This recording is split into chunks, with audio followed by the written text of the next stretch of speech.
Hay una frase que me repito todas las noches, sobre todo cuando he tenido un día de esos pesados, porque algunos creen que los pastores no tenemos problemas, estrés, angustias. Las tenemos, somos humanos. Y aparte de la carga de las demás personas, pues también llevamos la nuestra y traemos todo eso a los pies de Jesús. Pero esa es la frase con la que me duermo. Mañana será otro día. Bástale a cada día su propio mal. ¿Verdad? Y como digo yo siempre, ya cuando llega ese momento, digo yo, y este muñeco se mete en su estuche para amanecer con nueva misericordia el día siguiente. ¿Qué tal si le damos un vistazo al futuro? Les he leído este salmo varias veces. Quiero que me aguanten, por favor, porque es bueno repasarlo y es solo para poderme introducir a lo que viene. El Salmo 23 es un salmo progresivo. Si cumples con la primera línea, se cumplirá la segunda, se cumplirá la tercera y así sucesivamente hasta terminarlo. Dice la escritura, Jehová es mi pastor, a ver todos, eso es, nada me faltará. El que cree que Dios es su pastor, cree que no le falta nada. Entonces sigue el siguiente verso, en lugares de delicados pastos me hará descansar. No descansa el que no confía que Dios provee. Descansa el que sabe que Dios provee. Eso se aplica al día domingo cuando descansamos y buscamos al Señor. Eso se aplica en la tarde cuando termina la faena del día y podemos descansar. Eso se aplica en tiempos de angustia, persecución y estrechez. Descansar en el Señor, que nada nos faltará. Y entonces descansamos. Luego, junto a aguas de reposo me pastoreará. Él pastorea al que descansa porque confía que no le falta nada. Confortará mi alma, Él conforta el alma de aquel a quien puede pastorear porque toma tiempo de descansar debido a que cree que nada le faltará. Después dice, me guiará por sendas de justicia por amor de su nombre. Es mucho más fácil oír las instrucciones de cómo ser guiado por Dios cuando estamos siendo confortados, porque somos pastoreados, porque estamos descansando, porque confiamos que no nos falta nada. Aunque dice, me guiará por sendas de justicia por amor de su nombre, aunque ande en valle de sombras de muerte, no temeré mal alguno, porque tú estarás conmigo. De nuevo es progresivo. Cuando ya somos pastoreados porque descansamos, porque confiamos, Él nos guía por senda de justicia. Y si atravesamos un valle de sombra de muerte, no temeremos mal alguno, porque Él está con nosotros. Tu vara y tu cayado nos infundirán aliento. Aderezas mesa delante de mí en presencia de mis angustiadores. Unges mi cabeza con aceite, mi copa está rebosando. Ciertamente el bien y la misericordia me seguirán todos los días de mi vida, y en la casa de Jehová moraré por largos días. Progresivo, todo en futuro. Lo que David hacía era echarle un vistazo al futuro, ojo, basado en la fe y confianza que le tenía a Dios. Tú puedes imaginar un futuro de acuerdo a la confianza que en Dios tienes. No me va a faltar. La escritura no dice, Jehová es mi pastor, nada me faltará mientras tenga trabajo, me den aumento, el salario alcance. Entonces, ¿en qué quedamos? Nada nos faltará porque Él es nuestro pastor. Punto. Y luego va progresando el salmo y le echa un vistazo. Dice, e incluso considera, mira, David era un hombre de tanta fe, está dentro de los héroes de la fe en Hebreos 11. Sin embargo, él está considerando un futuro aún peligroso. Y se está anticipando a ese futuro con un buen vistazo diciendo, aún si yo ando, pueda caminar en un valle de muerte, no temeré mal alguno, porque tu vara y tu cayado me infundirán, ¿qué? Aliento. Aún si yo camino ahí, Dios estará con nosotros. La fe, dice la escritura, es por el oír, y el oír por la palabra de Dios. Nosotros decidimos enfrentar lo que estamos viviendo con fe, decidimos enfrentarlo con pesimismo, optimismo, con buen ánimo, con unidad familiar, solos. Esas son decisiones que nosotros vamos tomando. Pero definitivamente el oído es vital. El oído es vital. Por aquí se contagia uno de miedo, temor, duda, angustia, ansiedad. Por aquí. Por eso dice la escritura, las malas conversaciones corrompen buenas costumbres. En Mateo capítulo 13, verso 18, hoy me voy a ir a lo básico. Ya saben que Eso es lo que me agrada y creo que es fruto de la oración de pedirle a Dios, Señor, dame una palabra para la vida de cada persona, para que cuando salgan de su casa o regresen tengan algo que practicar de tu palabra. Y la parábola del sembrador fue la primera que Jesús habló y dijo, si no entienden esta parábola, ¿cómo van a poder entender el resto? Y es muy sencilla, pero a la vez profunda. En el verso 18, Mateo 13 dice, oíd pues vosotros la parábola del sembrador. Cuando alguno oye la palabra del reino y no la entiende, viene el malo y arrebata lo que fue sembrado en su corazón. Este es el que fue sembrado junto al camino. Cuando hablamos de que la palabra fue sembrada junto al camino, dice la parábola, que vienen las aves del cielo y roban la semilla o la palabra. Y entonces él explica acá. Lo que ocurre, la interpretación de esto es que cuando alguien no le entiende, entonces viene el malo y la arrebata. Orando por todos ustedes y por su servidor, obviamente, aquí en esta escritura me encuentro que la palabra de no entender la escritura, ahí hay un truco escondido que el enemigo puede aprovechar. Tener la esencia de lo que se nos enseña es tener entendimiento de lo que estamos aprendiendo. Y el original dice, es poner dos combatientes hostiles juntos. Alguien va a ganar. Entonces está la capacidad de entender de acuerdo a lo que Dios quiere decir. Y cuando dice no entender o no la entendemos, no se refiere que no entendiste nada, sino que entendiste mal. Quiero de nuevo, entendiste mal, el maligno. Él sembró otro entendimiento. Y es así como se roba la palabra o el entendimiento de lo que venía de parte de Dios para tu vida. El enemigo roba la palabra por medio de darnos otro entendimiento. Él no desea evitar la renovación de nuestro entendimiento, sino darnos otro para que seamos transformados, pero no de manera que experimentemos la voluntad de Dios, sino opuesta a eso. Eso es lo que el enemigo va a tratar de hacer. Por lo tanto, tenemos que cuidar cómo escuchamos y cómo entendemos la palabra del Señor. Por ejemplo, la Biblia dice que la voluntad de Dios es buena, agradable y perfecta. Eso viene por la renovación de nuestro entendimiento para experimentar esa voluntad buena, agradable y perfecta. Entonces la gente viene y dice, no, es que lo que me pasa. Y entonces no tienes el entendimiento que las Escrituras te ofrecen, sino el entendimiento que alguien más te está ofreciendo. Dios es bueno, Dios tiene misericordia todos los días de nuestra vida. Entonces en la parábola lo que tenemos que evitar primero es que entendamos de una forma equivocada lo que el Señor nos quiere decir y bendecir. Persecución por lo que crees. 20, verso 20. Y el que fue sembrado en pedregales, este es el que oye la palabra y al momento la recibe con gozo. Tiene un pico de emoción, de gozo impresionante, pero no tiene raíz en sí, sino que es de corta duración. Pues al venir la aflicción o la persecución por causa de la palabra, luego tropieza. Ojo, cuando la Escritura dice que es de corta duración, aquí lo voy a ampliar un poco más a la vida. Existen personas que son de corta duración en todo lo que hacen. Siempre están cambiando lo que hacen. Todo les dura muy poco tiempo. Como decía mi mamá, mira, Cash, me decía él, no seas arranque de macho y parada de mula, me decía. Es decir, arranca como caballo de carrera y cuando para se siembra, que no hay quien lo mueva.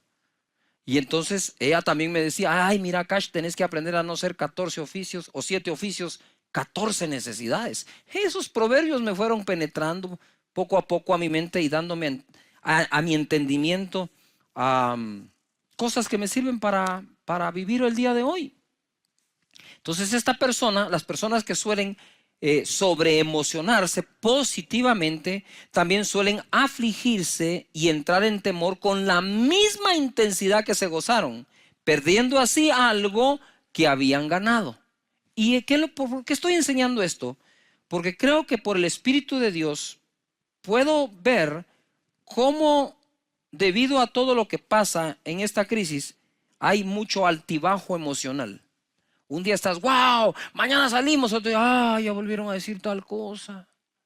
Y ahora nos dijeron y ahora nos dicen otra. Y eso va causando, va drenando nuestras emociones. Y mire, eso trae un cansancio y trae una fatiga que es difícil soportarla. A mí me pasa, por eso te estoy predicando esto, porque a mí me pasa también, y esta es la palabra que me ha dado para que me pase menos o pueda yo sobreponerme a esto. Estas son aquellas personas que cuando todo va bien, ellos están bien. Te repito de otra forma, son aquellos que están bien cuando todo va bien. Están mal cuando las cosas van mal. Todo estará bien mientras les vaya bien. Estos tropiezan, dice la Escritura, es decir, cambian su caminar y aún su destino por miedo. Corta duración. Has leído 3 capítulos de 15 libros, pero ni uno entero.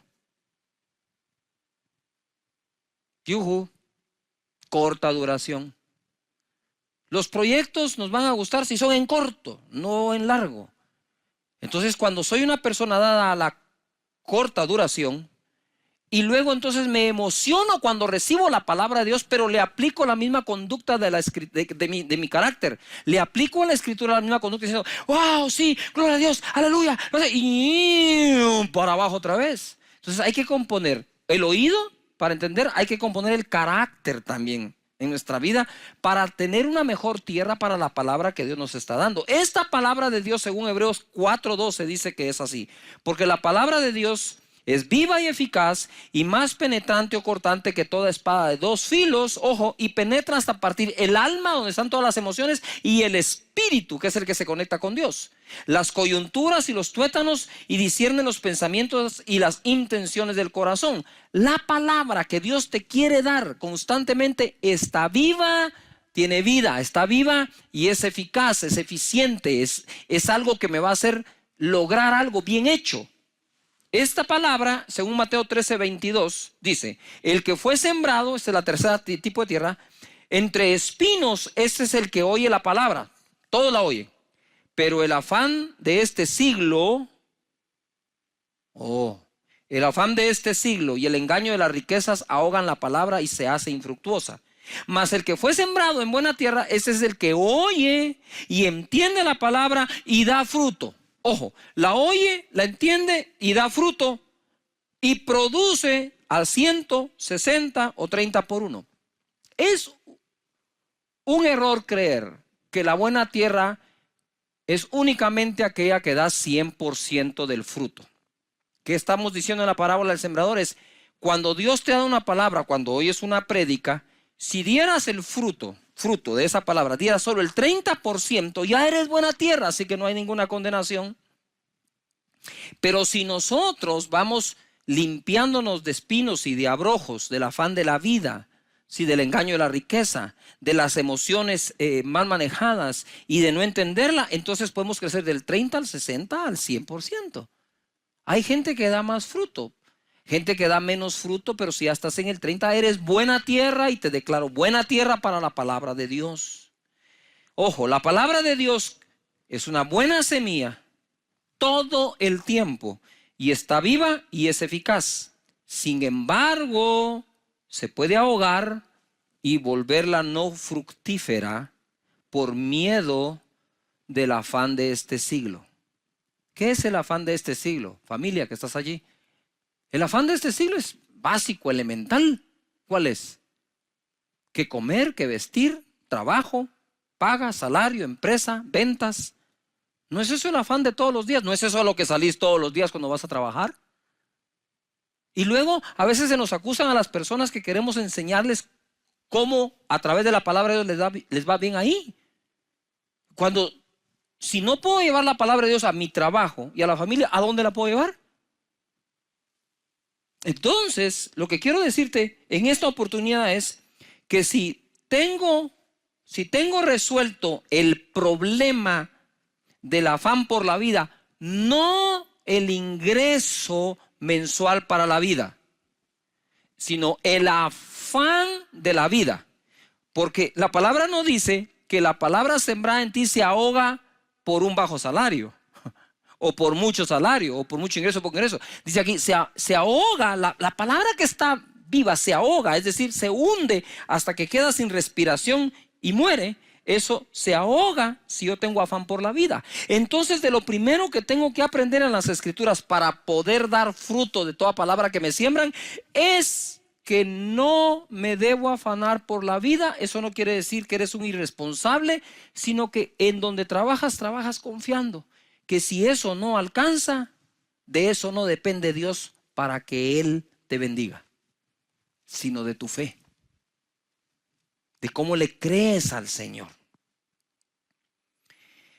Me mandó un chat un amigo que normalmente me está dando palabras de ánimo, me envía palabras de ánimo, pero esta vez me dice: pastor, gracias por su palabra cuando empezó y cuando enseñó que nada me faltará.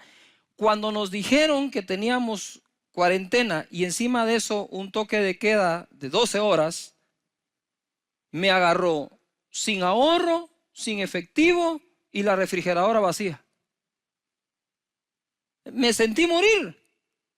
Sin embargo, le creí a Dios y no me ha faltado nada. De nada. Tocan a su puerta, gente que no lo conoce, gente que no sabe por qué está pasando. Dicen: mire, sentimos los vecinos traerle esto, aquí está. ¡Wow! ¿Cómo lo saben? Dios hablando a las personas.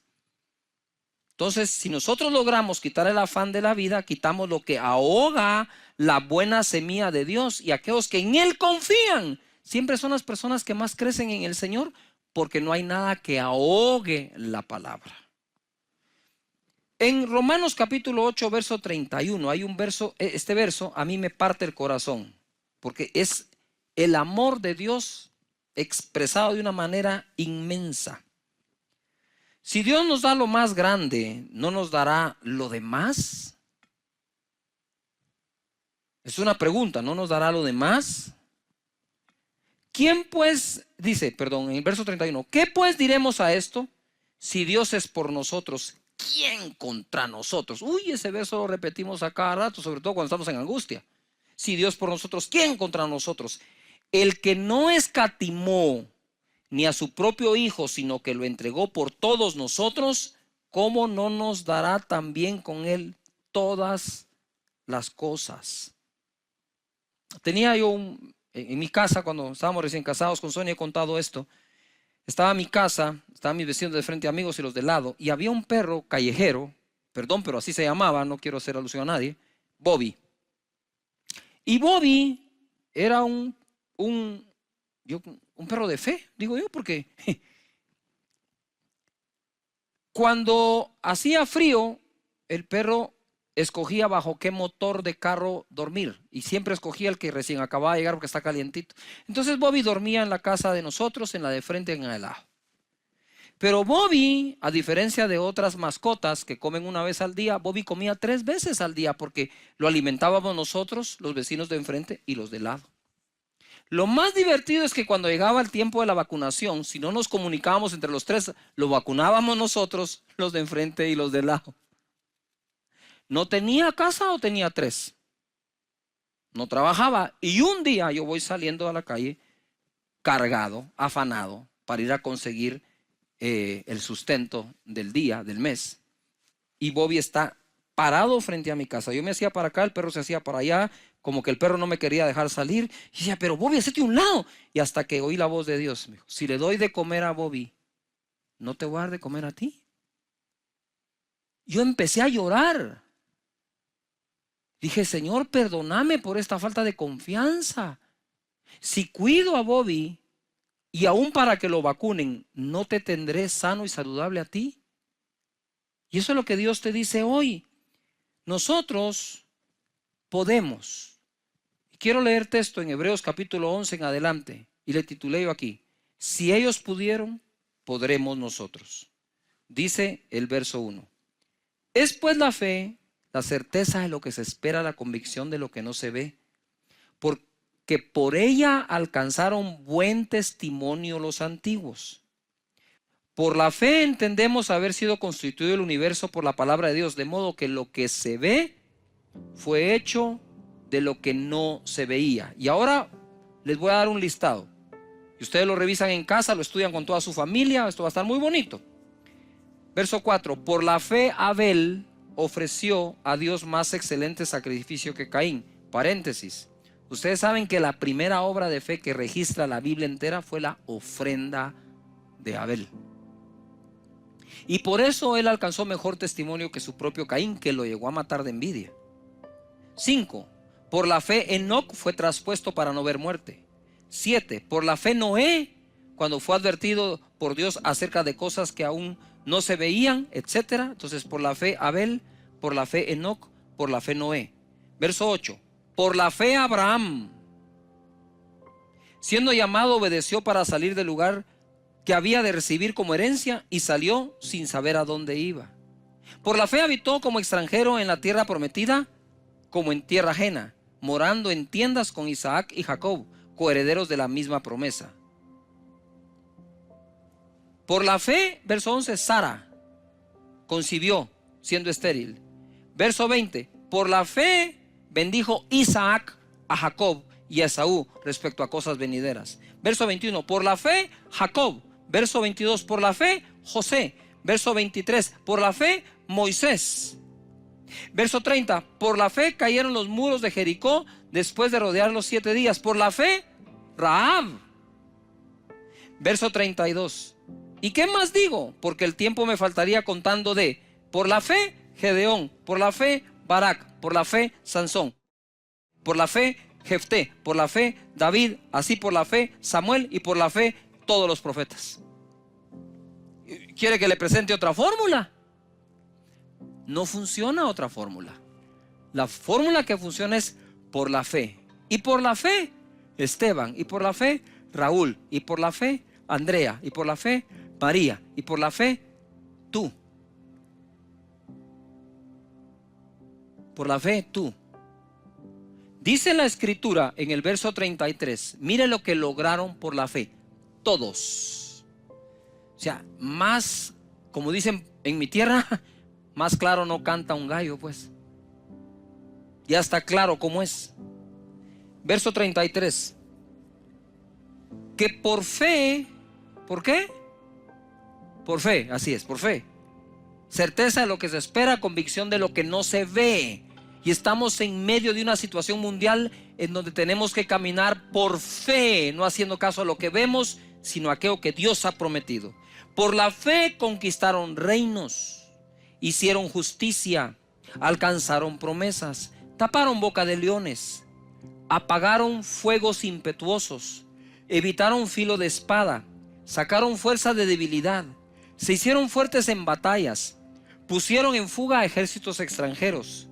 Las mujeres recibieron sus muertos mediante resurrección, mas otros fueron atormentados, no aceptando el rescate, a fin de obtener mejor resurrección.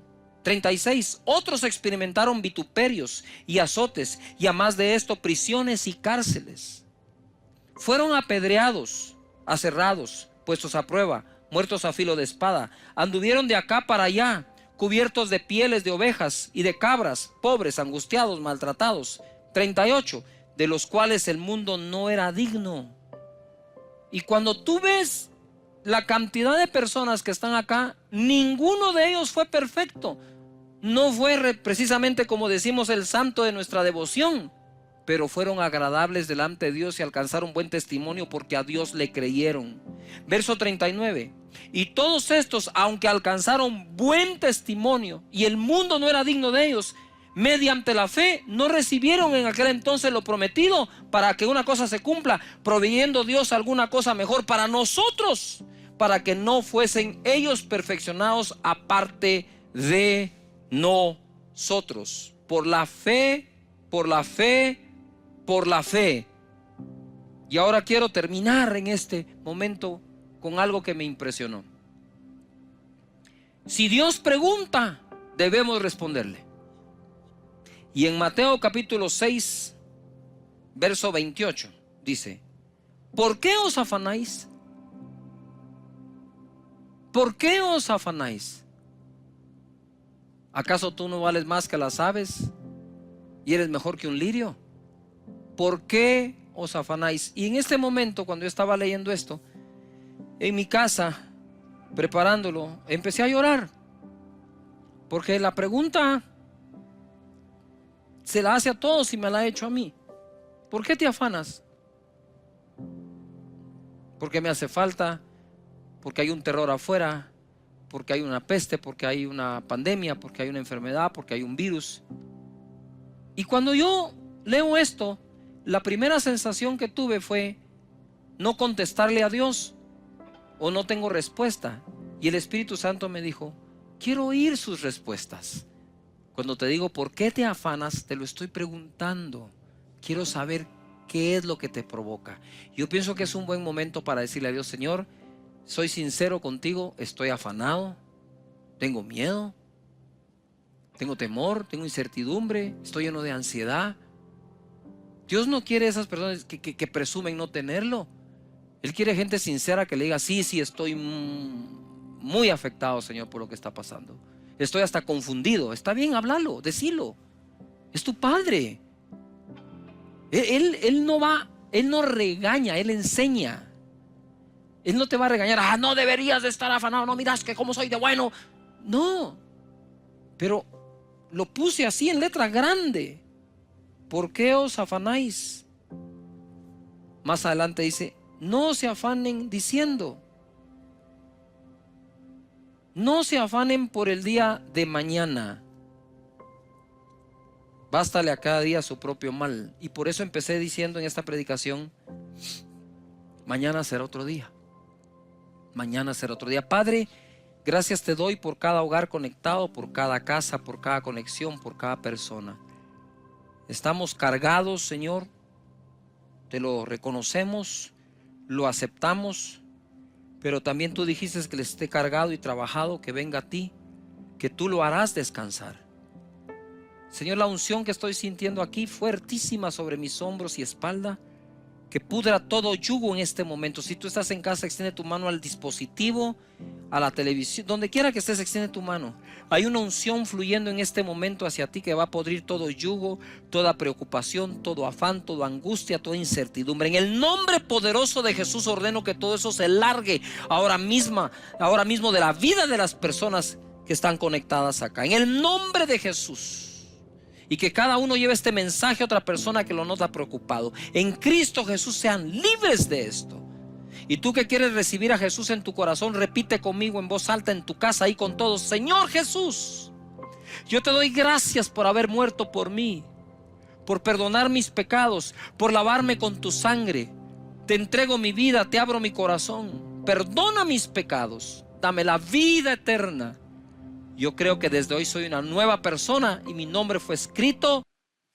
Dios quiere hablarnos hoy en su palabra y quitarnos ese miedo que se está apoderando de la mente, los pensamientos, las confesiones, las conversaciones y aún las decisiones.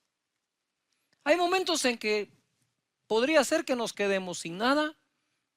Algunos ya pasamos por allí. Yo me recuerdo que antes de conocer a Sonia, pues como mi esposa, viví el momento en que me quedé sin pagar los estudios. Bendito Dios, después me pude graduar de la universidad. Una semana en que no sabía dónde vivir, qué comer.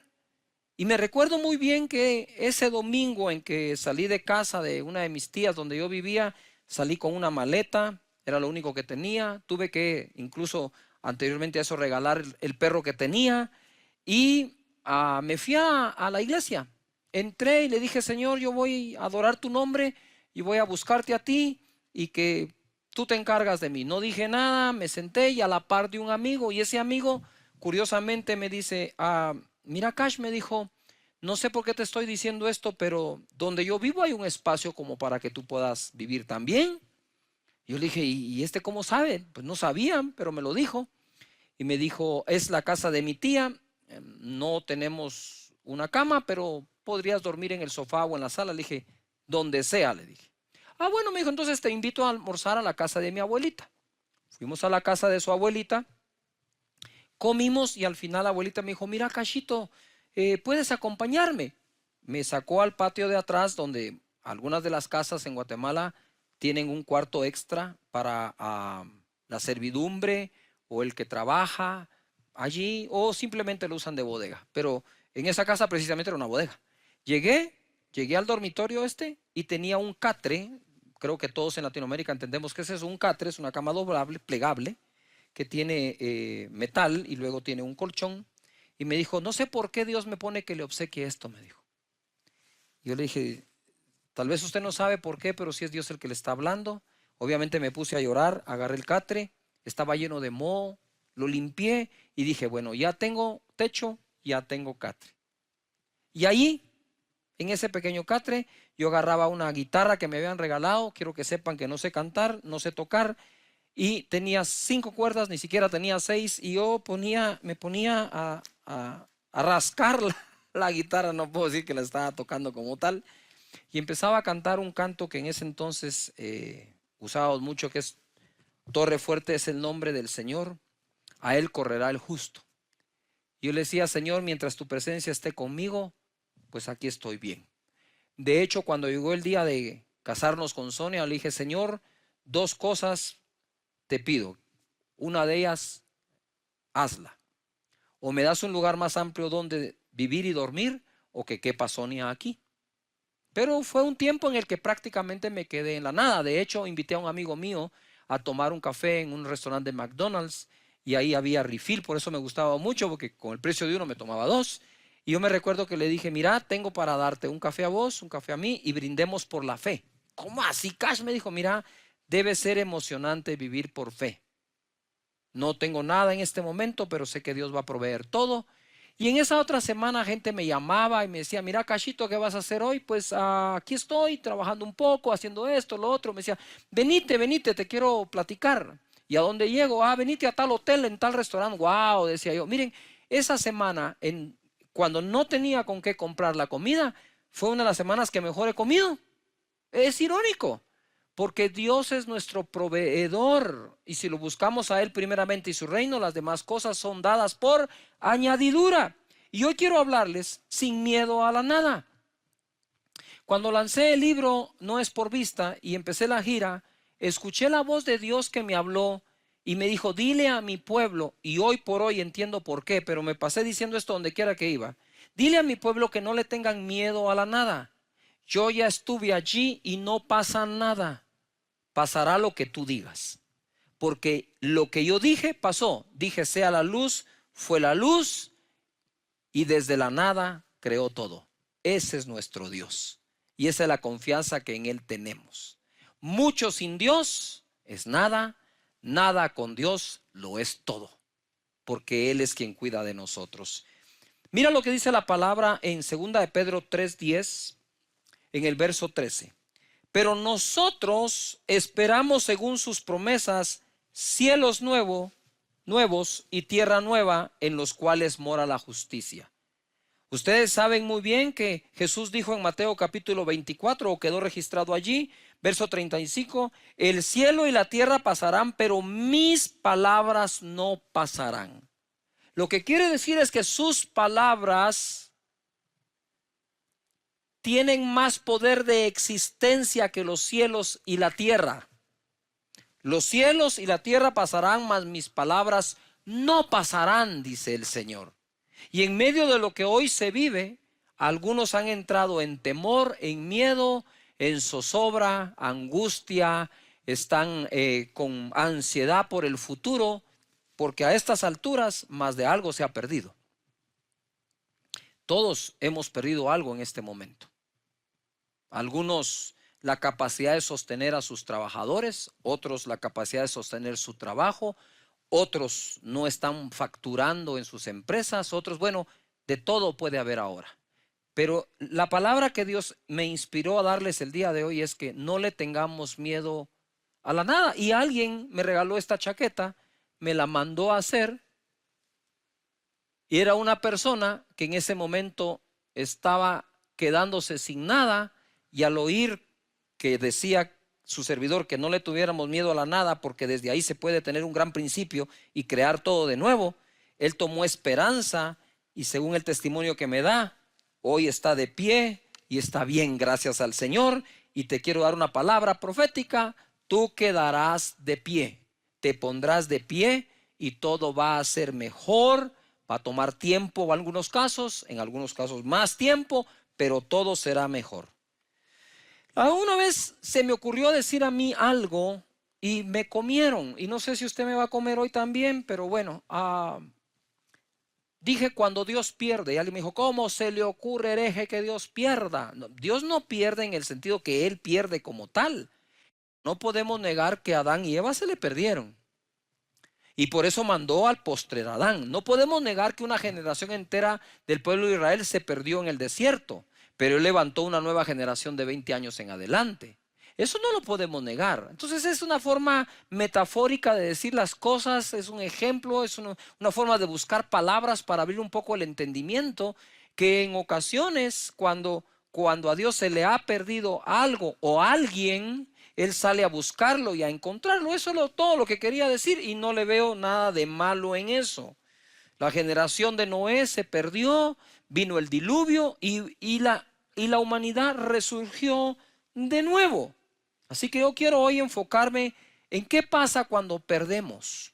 ¿Qué pasa cuando tenemos la probabilidad de quedarnos sin nada o habitar en la nada? En Lucas capítulo 15, versículo 4, dice así: ¿qué hombre de vosotros, teniendo 100 ovejas, si pierde una de ellas? ¿Ya te diste cuenta? Si pierde una de ellas, ¿no deja las 99 en el desierto y va tras la que se perdió hasta encontrarla? Y al llegar a casa, reúne a sus amigos y vecinos diciéndoles: gozaos conmigo, porque he encontrado mi oveja que se había perdido. Aquí vemos a este pastor de ovejas recuperando una oveja que se le perdió. Luego de eso, en Lucas capítulo 5, verso 8 dice: ¿o qué mujer que tiene 10 dracmas, si pierde una dracma, no enciende la lámpara y barre la casa y busca con diligencia hasta encontrarla? Y cuando la encuentra, reúne a sus amigos y vecinas, diciendo: gozaos conmigo, porque he encontrado la dracma que había perdido. En este caso, la oveja, aquí estoy hablando de los pastores, literalmente pastores de ovejas, el ganado ovino se dice, sí. Se le pierde la oveja, que para esta persona representa una unidad, el 1% de su ganado, el 1% de su probabilidad de venta, el 1% de su probabilidad de utilidades, el 1%, y esta persona se pone a cuidar el 1% de su trabajo. Si nosotros pudiéramos aprender que no hay un 1% menospreciable, sino que debemos cuidar todo, iríamos en pos de eso. Entonces, aunque se le perdió, lo encontró. Y yo quiero declararte que en tu empresa, en tu trabajo, ese 1% que se pudo haber perdido será recuperado si confiamos en Dios, si tenemos paciencia. Por algo la palabra dice que con fe y paciencia se obtienen las promesas. Es tiempo de tener paciencia, mucha paciencia, y no perder la fe en el proceso hasta que nosotros podamos ver su mano. La palabra de Dios dice: pacientemente esperé a Jehová y Él me sacó del pozo de la desesperación. Esto es irónico. ¿Cómo puedo yo pacientemente esperar desesperadamente? Porque dice: pacientemente esperé a Jehová y Él me sacó del pozo de la desesperación. Y esto lo ilustro yo. Todos los que hemos tenido hijos pequeños y nos toca llevarlos donde el doctor o el pediatra, en alguna ocasión fuiste y la clínica estaba llena, los niños llorando, los niños gritando, unos desesperados, y para colmo sale la enfermera y dice: disculpen, el doctor viene tarde. Uy, dices tú: Dios mío, estoy desesperado, que miren a mi hijo. Y ella te va a decir: paciencia, ya va a venir el doctor. Entonces ahí estás tú, desesperado, sentado, pacientemente esperando que aparezca el doctor. Y ojo acá, cuando leo esa escritura del Salmo, pacientemente esperé a Jehová y Él me sacó del pozo de la desesperación, el Señor me muestra y me dice, a veces la gente cree que Él se tarda en sacarlos, pero realmente el problema es que afuera está peor. Él sabe cuándo sacarlo porque afuera ya está seguro. Y esto se aplica también a esas cuarentenas que nos ha tocado vivir, ¿verdad? Pacientemente esperamos, desesperados, a veces en casa, trabajando desde ahí, sin saber qué hacer, sin poder hacer algo, pacientemente, pero es que también allá afuera puede estar peor con la contaminación. Entonces tenemos que creerle a Dios que Él tiene su tiempo para cada uno de nosotros y para cada cosa. La dracma era, en la diadema las mujeres usaban dracmas. Si se perdía un dracma, o decir, si ella lucía su diadema sin todas las dracmas completas, podía ser malinterpretada. Entonces, a buscar el dracma que se perdió y luego festejar cuando se encuentra. Y en el verso 32 dice, mas era necesario hacer fiesta y regocijarnos, porque tu hermano era muerto y ha revivido, se había perdido y es hallado.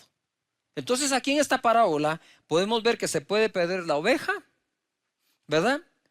El dracma y un hijo. E incluso este hijo, él no lo salió a buscar, sino lo esperó con fe que habría de venir. Y quiero aplicar esto. Él llega y le dice a la gente, preparen el anillo nuevo, el vestido nuevo, maten el becerro, hagamos una fiesta, porque este hijo que se había perdido ha sido hallado o encontrado. Este hombre, mientras su hijo estaba perdido, preparó todo por fe que habría de regresar. Y yo me imagino hablando él con el del vestido, quiero que me hagas un traje para mi hijo. ¿Para cuál de los dos? Para el que se fue. El que se fue, ¿para qué quiere un vestido para el que se fue? Si no vive en su casa, porque él va a regresar. Ojo a lo que voy. Ojo a lo que voy. Un anillo. Y el joyero dice, ¿un anillo para qué quieres un anillo para tu hijo? Si no está, no va a volver. Va a volver, vos solo haces el anillo, que yo soy el que pago. Y hace el anillo. ¿Qué es lo que estaba haciendo él? Preparándose para lo que habría de venir bueno. Fue malo que se fuera, fue malo que se perdiera, pero es bueno que regrese. Y yo quiero decirte que hay muchas cosas que en esta época se fueron de ti, se fueron de tus manos, pero van a regresar para la honra y la gloria de Dios. Y tú por fe tenés que empezar a preparar todo. Dices, pastor, en esta época mi empresa se vino abajo, ¿qué hago? Pues empiece a diseñar un nuevo logotipo, empiece a diseñar un nuevo producto, empiece a diseñar su estrategia para ganar los clientes, empiece a hacer algo como aquel hombre hizo esperando que su hijo regrese, porque hay cosas que se fueron que habrán de regresar a tu vida abundantemente para honra y gloria de Dios, y con paciencia lo harás crecer de nuevo. Señores, todos estamos en esa situación. Pero Dios es bueno y nos saca adelante. Mira lo que dice Lucas 19:10. Esto es buenísimo. Porque el Hijo del Hombre, se refiere a Jesús, vino a buscar y a salvar lo que se había perdido. Entonces sí hay cosas y aún personas que se pierden, pero Dios es experto en la recuperación. Dios es experto en recuperar. Dios es experto en ganar. Y Dios te dice que tengas paciencia porque todo saldrá bien. Ahora bien, yo encuentro 3 maneras, pueden existir más, de llegar a la nada. La primera la miro en Jueces capítulo 6, verso 15. Dice así: entonces le respondió, Señor mío, ¿con qué salvaré yo a Israel? He aquí que mi familia es pobre en Manasés y yo el menor en la casa de mi padre. Jehová le dijo, ciertamente yo estaré contigo y derrotarás a los madianitas como a un solo hombre. Y él respondió, yo te ruego que si he hallado gracia delante de ti, me des señal de que tú has hablado. Te ruego que no te vayas de aquí hasta que vuelva a ti y saque mi ofrenda y la ponga delante de ti. Y él respondió, yo esperaré hasta que vuelvas. Este hombre, Gedeón, estaba escondiendo el trigo en el lagar, porque los madianitas estaban saqueando al pueblo.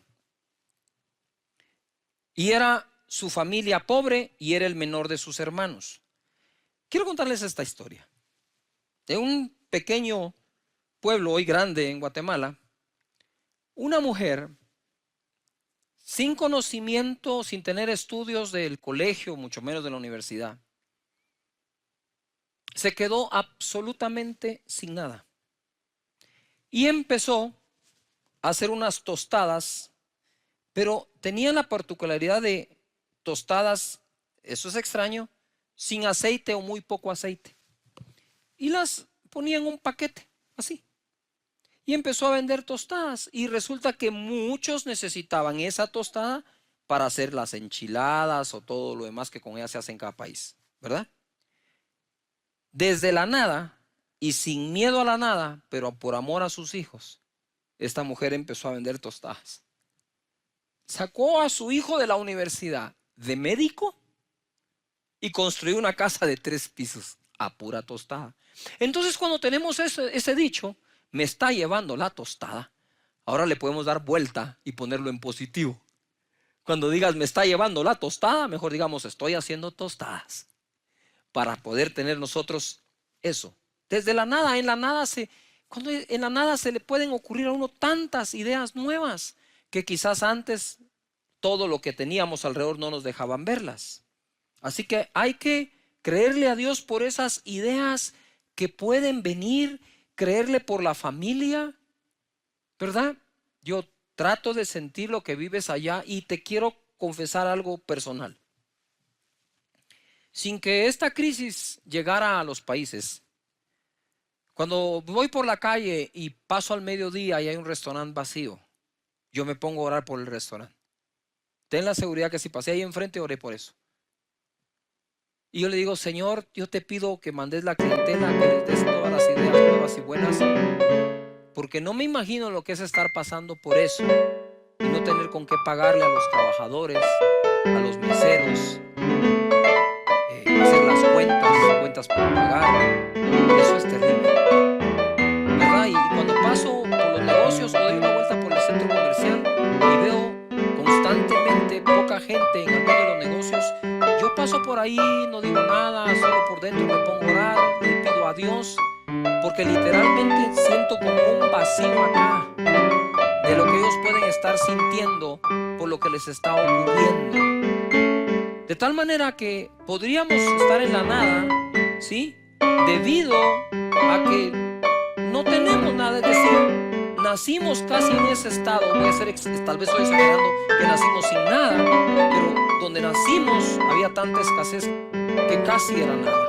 Y desde ahí se han levantado grandes personas, grandes hombres y mujeres, grandes negocios que han empezado en el garage de una casa, encima de una mesa, ni siquiera de comedor, sino un tablero, una tabla. Pero no le tuvieron miedo a la nada, sino se pusieron en acción. La segunda cosa por la cual podríamos estar en la nada está en Lucas capítulo 9 verso 1, que dice: habiendo reunido a sus 12 discípulos, les dio poder y autoridad sobre todos los demonios para sanar enfermedades, y los envió a predicar el reino de Dios y a sanar a los enfermos, y les dijo: no toméis nada para el camino, sin bordón, ni alforja, ni pan, ni dinero, ni llevéis 2 túnicas. Este fue mi caso. Cuando Dios me llama, yo era un corredor de seguros, tenía 2 empresas, y llamé a socios y les dije: aquí está, les dejo esto, les dejo mi cartera, les dejo este negocio, les dejo este otro, y vamos a probar la nada. Y desde ahí, desde esa nada, Dios levantó Casa de Dios, ¿verdad? Entonces puede ser que naciste en ese ambiente donde tenías casi nada o nada. Puede ser que lo hayas dejado todo por algo, o puede ser que te lo hayan quitado o te hayan dejado en la nada. Génesis 27, 41 dice: y aborreció Esaú a Jacob por la bendición con que su padre le había bendecido, y le dijo en su corazón: llegarán los días de luto de mi padre y yo mataré a mi hermano Jacob. Y fueron dichas a Rebeca las palabras de Esaú, su hijo mayor, Y ella envió y llamó a Jacob su hijo menor y dijo: he aquí Esaú tu hermano se consuela acerca de ti con la idea de matarte. Ahora pues, hijo mío, obedece a mi voz, levántate y huye a casa de Labán, mi hermano, en Harán. En el verso 10 de Génesis 28 dice: salió pues Jacob de Beerseba y fue a Harán. Y llegó a un cierto lugar y durmió allí, porque ya el sol se había puesto. Y tomó de las piedras de aquel paraje y puso a su cabecera y se acostó en aquel lugar y soñó. No es lo duro de tu almohada, no es lo incómodo de tu cama, es lo grande de tu sueño. Y ahí estaba Jacob, sin nada, habiendo sido bendecido por el padre. Igual todo lo tomó el otro hermano. Y soñó, y aquí una escalera que estaba apoyada en tierra y su extremo tocaba el cielo, y aquí ángeles de Dios que subían y descendían por ella. Y aquí Jehová estaba en lo alto de ella, el cual dijo: yo soy Jehová, el Dios de Abraham tu padre y el Dios de Isaac. Y quiero hacer un paréntesis. Quiera Dios que todo hijo nuestro tenga un encuentro personal con Él. La tierra en que estás acostado te la daré a ti y a tu descendencia. Será tu descendencia como el polvo de la tierra, y te extenderás al oriente, al occidente, al norte y al sur. Y todas las familias de la tierra serán benditas en ti y en tu simiente. Aquí yo estoy contigo y te guardaré por donde quiera que fueres, y volveré a traerte a esta tierra, porque no te dejaré hasta que haya hecho lo que he dicho. Lo importante no es la almohada, el sueño es lo importante. No es lo incómodo de tu presente, es lo poderoso de tu futuro. No es lo duro de la pérdida, sino quién está contigo. No es lo que perdiste, sino lo grande que son sus promesas. Jacob se quedó sin nada, y así emprendió un nuevo viaje. Y creo y siento en mi corazón que es el tiempo que muchos emprendan un nuevo viaje. Y como decimos en Guatemala, quizás algunos con una mano adelante y una mano atrás, pero no sin Dios. Ojalá pudieran entender que Dios provee. Ojalá pudieran reconocer que Dios provee lo económico, que no nos hace falta nada, que no hay hijo de justo desamparado o su simiente que mendigue el pan. No, no lo hay. Ojalá pudiéramos comprender esta bondad, este amor, esta eterna misericordia que Dios tiene de todos nosotros. Ya la humanidad ha pasado por momentos terribles, por depresiones exageradas, por recesiones impresionantes, pero Dios está contigo en medio de la nada. Jacob hace el descubrimiento de su vida, el descubrimiento que le va a valer por el resto de su existencia. Despertó Jacob de su sueño y dijo: ciertamente Jehová está en este lugar y yo no lo sabía. Mira, donde menos pensó que iba a estar, está. Y ahí está, no lo sabía. Y tuvo miedo y dijo: cuán terrible es este lugar. No es otra cosa que casa de Dios y puerta del cielo. Y se levantó Jacob de mañana y tomó la piedra que había puesto de cabecera y la alzó por señal y derramó aceite encima de ella. Su única posesión, una piedra que se encontró. Y le puso aceite y la convirtió en un altar. Y llamó el nombre de aquel lugar Betel, aunque Luz era el nombre de la ciudad primero. E hizo Jacob voto diciendo: si fuera Dios conmigo y me guardare en este viaje en que voy, y diere pan para comer y vestido para vestir, y se volviere en paz a casa de mi padre, y si volviere en paz a casa de mi padre, él, es decir, Jacob, Jehová será mi Dios.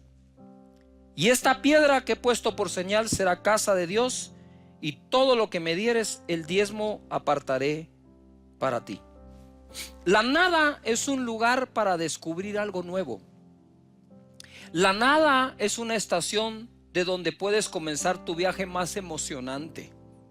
Puedes llegar a la nada porque tienes nada, porque te quedaste sin nada o porque lo dejaste todo. Y estas tres maneras de llegar ahí despiertan emociones diferentes y distintas en nosotros. Lo que quiero decirte hoy es: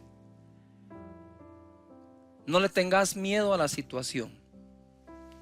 Tenle confianza al Dios que no ha huido ante tu situación, porque Él no te dejará y no te desamparará. Padre, en el nombre de Jesús, bendice a cada persona que nos escucha, y que entre las palabras que hablé les hables tú a su espíritu, su mente y su corazón. Que el miedo salga, Señor, y que venga la seguridad, la confianza total que en medio de todo lo que estamos viviendo, tú no nos dejas. Padre, levanta de nuevo negocios, empresas, empleos, que tengan los ingresos adecuados para pagarle a los demás. Yo te pido en el nombre poderoso de Jesús que los bendigas, que tu mano los acompañe, que los guardes, que les pongas un cerco, un vallado. En el nombre de Jesús, que las familias se unan, que sepan que juntos saldrán adelante confiando en ti. En el nombre poderoso de Jesús. Padre, gracias, Señor. Repite conmigo donde estás en casa: Señor Jesús, en este momento te entrego mi vida. Te abro mi corazón y perdona todos mis pecados. Desde hoy soy una nueva persona. Y te digo que si debo empezar desde la nada, lo haré con